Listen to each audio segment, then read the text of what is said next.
When Israeli football fans chanted racist slurs celebrating the killing of Palestinian children in Gaza and burned Palestinian flags in Amsterdam earlier this month, they weren't welcomed with open arms, and violence broke out.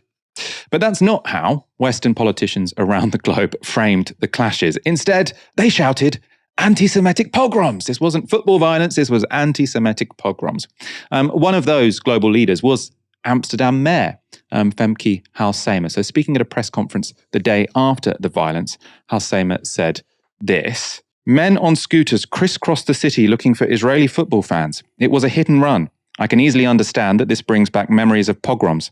Our city has been deeply damaged. Jewish culture has been deeply threatened. This is an outburst of anti-Semitism that I hope to never see again."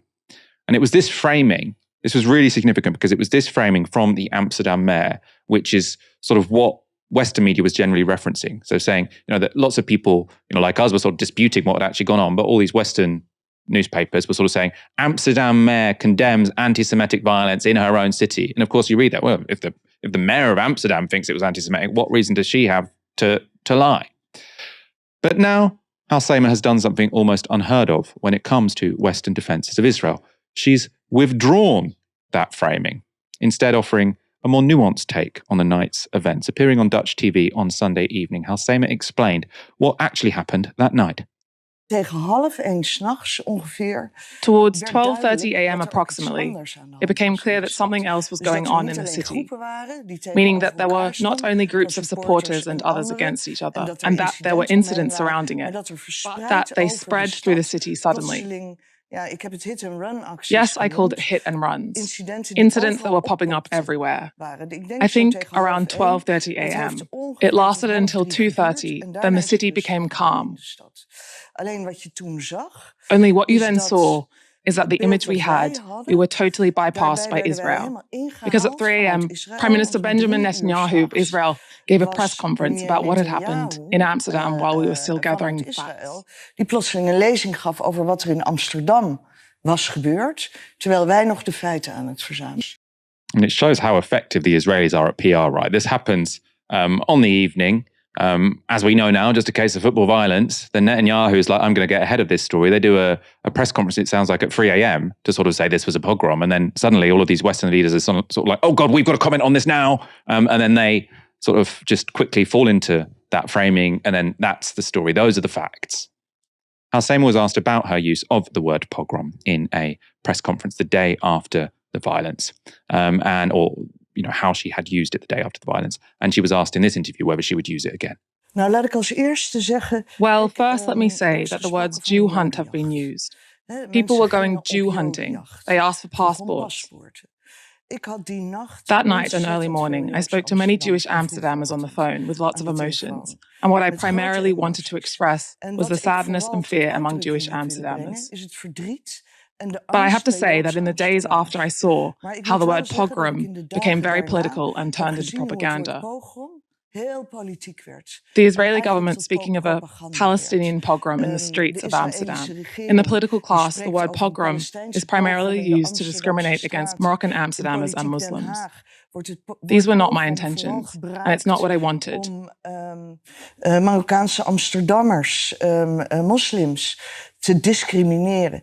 Zo heb ik het niet bedoeld. Als ik had geweten dat het... If I had known it would be used this way, politically and as propaganda, I don't want anything to do with that. Bully benefited from this. I never made a direct comparison, but said that I could understand the feelings and I wanted to express sadness.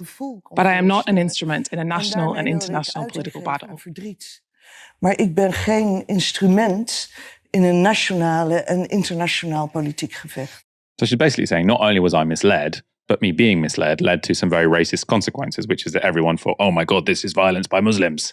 When actually what had happened was a bunch of football violence because a bunch of racist ultras had entered a different city and started shouting racist slurs against Arabs. Later in that interview, Halsema also said she should have mentioned the behaviour of the Israeli fans prior to the game that night, as well as the subsequent violence in Amsterdam.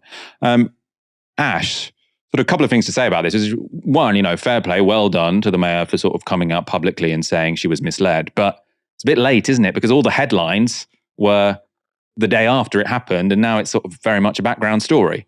Well, firstly, not only are the headlines all about that particular narrative, but it's also set the stage for how we understand any future clashes between Maccabi Tel Aviv fans, hooligans, I should say, and people who live in the towns and cities that their football team is playing in. So it was one of those things which took on a life of its own. And then you had people saying, okay, well, any attempt to boycott any Israeli team for any reason, that's going to be, counted as anti-Semitism, and there'll be legal measures taken against it. There was an awful lot of, I guess, hot-headed rumors going around in terms of what might happen if Maccabi Tel Aviv play in France. And this became a way to demonize not just the Muslim and North African and Arab communities of Amsterdam, but Muslim, North African, and Arab communities across Europe. Became a frame through which to understand their opposition to Maccabi Tel Aviv football hooligans specifically. And Israel, as a state which is participating, is carrying out an ongoing genocide more generally. So it did a huge amount of harm, and I think that harm is still ongoing. Like, any retraction and clarification is welcome. But where is the accountability here? And I also think that there is another way of looking at this, which I think goes far beyond just, pro-Palestine advocates and people who are on the left, which is, how is it that a mayor of a city like Amsterdam is being, dragged along by what it is Benjamin Netanyahu says? Why is it that this particular country, Israel, is able to coerce, curtail, and dictate what elected politicians in other countries say and do?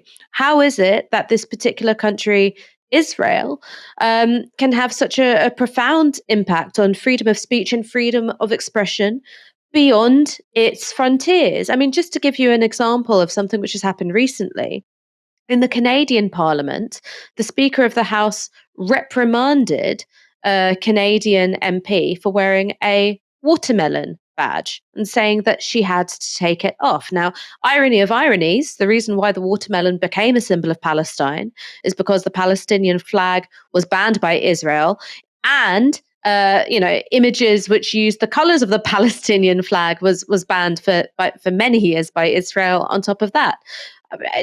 For me, it's just this basic thing of going, hang on, how is allegiance to another country trumping your own protections for freedom of expression?